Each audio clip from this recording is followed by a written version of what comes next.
Part 3. The twice called prophet. Jonah rejects God's call. Jonah 1-3. We'll have the scripture listed below.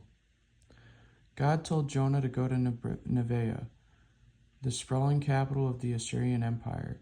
The Assyrians' imperial strategy was conquering and ruling through fear and torment, so extremely that modern historians are still shocked by their atrocities. I think of how we project our actions onto others and how we create often the same environment. They didn't know better. When God told Jonah to go and preach there, he headed to the Tarshish instead. Jonah decided to go as far as he could in the opposite direction to avoid delivering God's message to the Assyrians. I think personally how fear overcomes most people, and most avoid thinking inhabitants' free will when it comes to freeing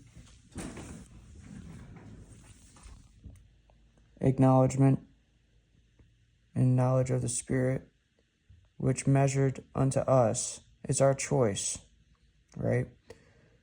Who we become. It's up to diligence and discipline. Ooh, that was a rough one.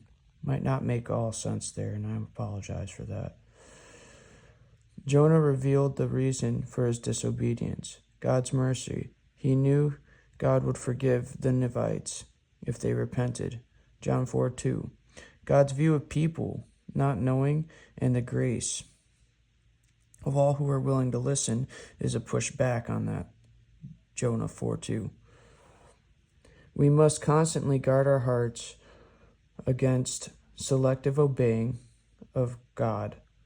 Even if He has used us in the past, we must be ready to obey Him today.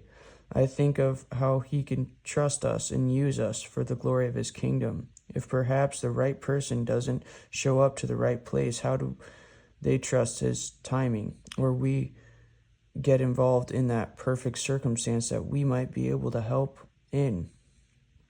God uses us. He's in and around and through us. There's always a reason, right? Even in most circumstances challenging today. Jonah had a unique reason for not obeying God. What are some excuses people use for not obeying the Lord? Well, Jonah blamed evil for being evil and used mercy and grace that God has. But they were also willing to listen because they didn't know better, and they probably needed a resolution from what they were facing. That's a little bit of speculation. Most get comfortable. That's the truth of it. The excuses could be on depending circumstances, being busy or overworked, or free will distractions. Thank you for listening.